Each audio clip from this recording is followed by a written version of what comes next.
I'm Mary. And where are you from, Mary? I'm from Tokyo, Japan. My name's Tina. I'm from Shanghai, China. We don't talk about nothing no more. My name is Irene. And nice to meet you. Nice to meet you. My name is Dee Dee. Hi, nice to meet you. Hi, What's your name? I'm Ruska. My name is Isabella, but you call me Isa. Awesome. And where are you from, Isa? I'm originally from Venezuela. I was born there, but I moved to the United States when I was 13. I think so, especially like I'm growing up with like K-pop. So like I'm not sure like it's like specifically from like Japan, but it's like a more like East Asian like beauty standards. You gotta be pale. You gotta have like pale skin. You gotta be skinny. Your like legs should be like thin as like chopsticks or something. So I'm pretty sure like I got affected like so much from like East Asian like beauty standards for sure.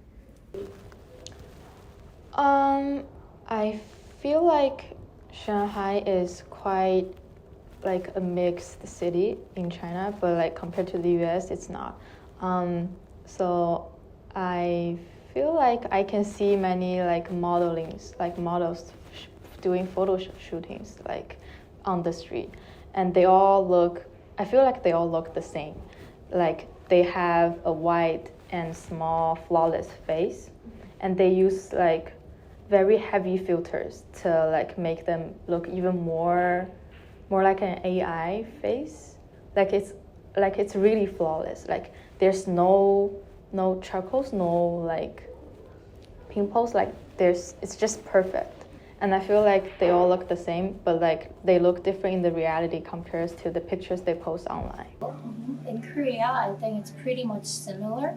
So every girls or boys wanted the same or like similar way of beauty.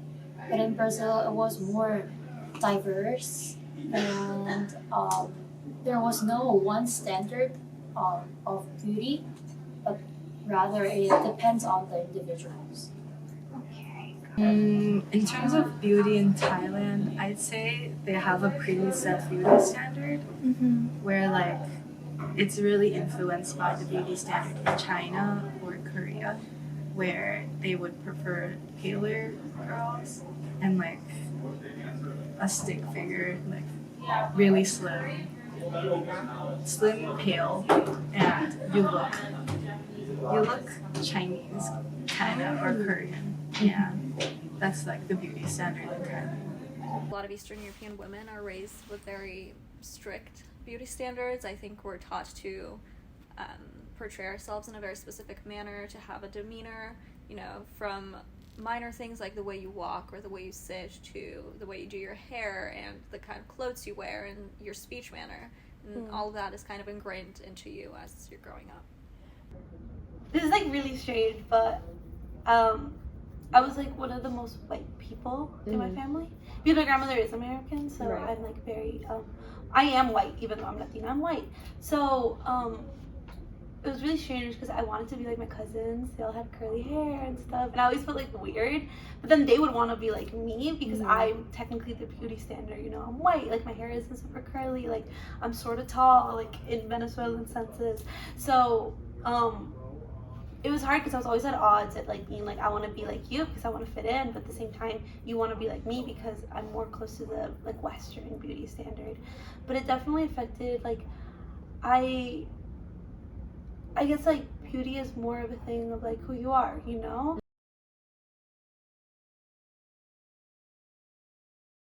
feel like that the biggest thing is like you don't have to be like thin as like a chopstick, like to be like beautiful, like especially like in women.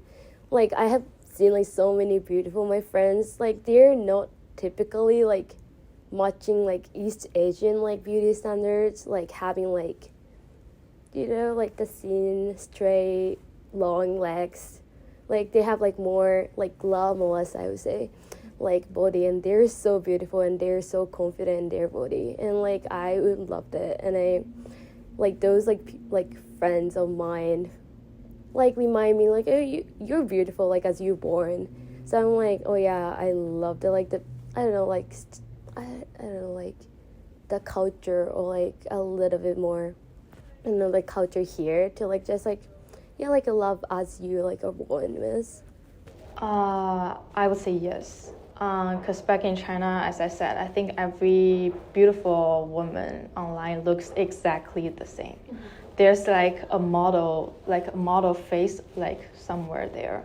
And we're all using the same filters, using the same way of photoshopping. But like coming to the US, there's like all kinds of people, and like I think there's no like uniform beauty standards in the US. At least I feel like that. But there's definitely like one uniform beauty standards for women in Shanghai, China.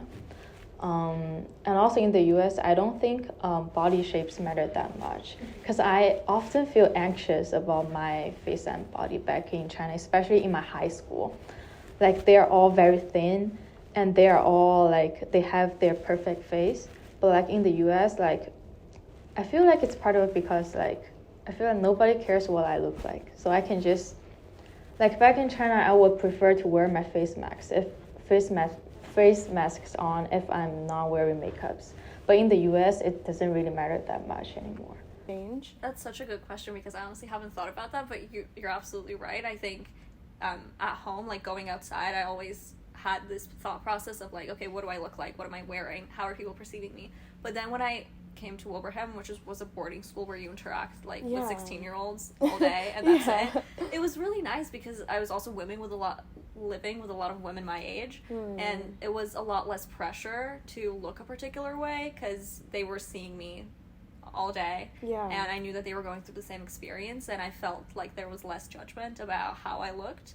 So I felt a little more comfortable not performing as much. I'm on Instagram the most. That's part of it. Yeah, because I'm interested in fashion and clothing.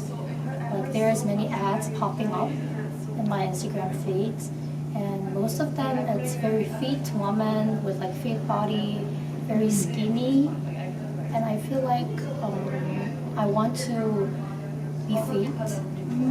Not because they are fit, but I want to like keep up my shape, and I don't want to lose. TikTok. Okay. TikTok. And TikTok, the ones that influence me the most are TikTok, Pinterest, and Instagram. Okay. There is still a lot of sexualization of women, but then through social media platforms, the issue has also been raised, and people are talking about it more.